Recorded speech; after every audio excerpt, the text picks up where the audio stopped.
ഇന്നേക്ക് ഒരു നൂറ്റാണ്ടിന് മുൻപ് കേരളത്തിലെന്നല്ല ഭാരതത്തിൽ പോലും ഒരു ബ്രാഹ്മണ യുവതി ഒരു പുലയ യുവാവിനെ സ്വയംവരം ചെയ്ത കഥ ആരും എഴുതിയിട്ടില്ല.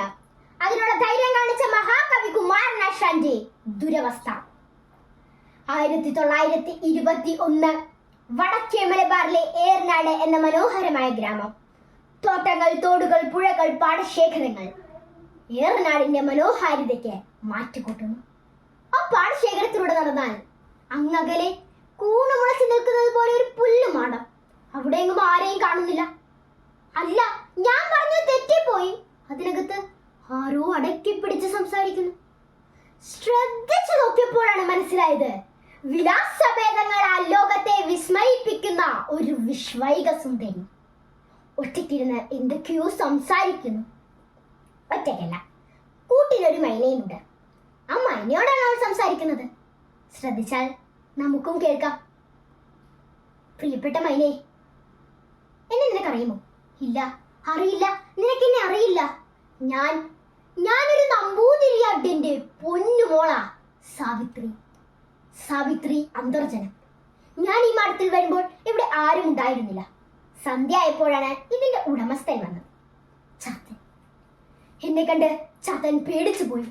എന്റെ കഥ കേട്ട് ചാത്തൻ കരഞ്ഞു പോയി. ചാത്തനാണ് ഒരു കൂട്ടിനായി നിന്നെ എനിക്ക് തന്നത്. കൂട്ടുകാരി, പ്രിയപ്പെട്ട മൈനേ, എന്റെ കഥ കേട്ട് നീയും കരയരുത്.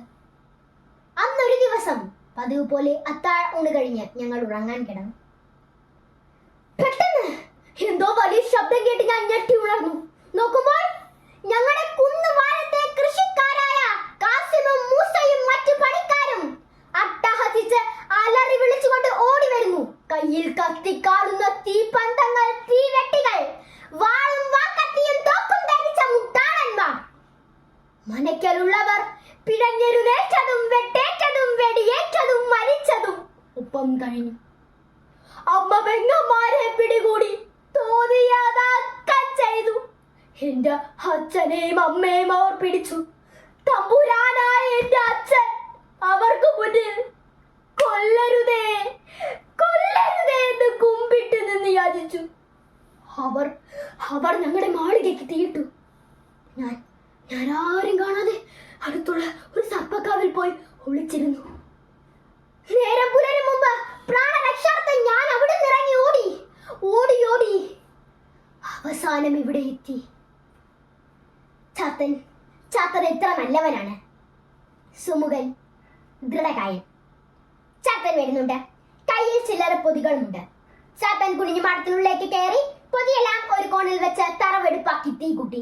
ഒരു പൊതി അഴിച്ച് കായും കിഴങ്ങും എടുത്ത് ചുട്ടു തുടങ്ങി. തമ്പ്രാട്ടി ലഹള ശമിച്ചു. പട്ടാളം മലപ്പുറത്തൊന്നും പോയിട്ടുണ്ട്. ഇനി തമ്പ്രാട്ടിക്ക് ധൈര്യമായി പോകാം.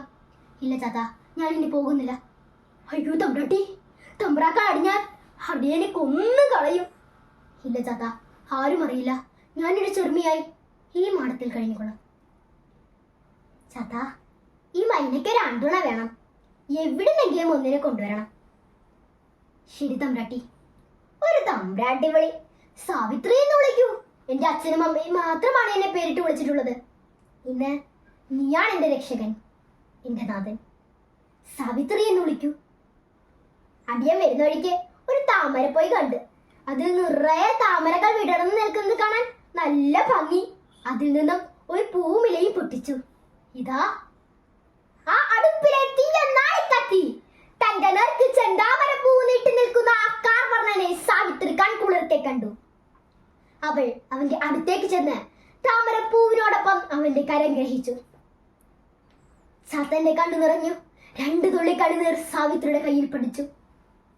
ചാത്തന്റെ കൈക്ക് പിടിച്ച് കായും കിഴങ്ങും ചുട്ട ആ തീക്ക് ചുറ്റും അവർ 3 വലം വെച്ചു. അതെ, അത് അഗ്നിസാക്ഷിയായ സ്വയംവരമായിരുന്നു. വിശ്വമോഹിനിയായ സാവിത്രി അന്തർജനത്തെ കൊണ്ട് ഒരു സാധു പുലയന്റെ കരം ഗ്രഹിപ്പിക്കാൻ ധീരത കാട്ടിയ മഹാകവി കുമാരനാശാന് കോടി നമസ്കാരം.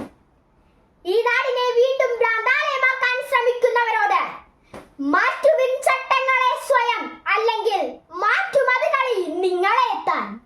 നന്ദി.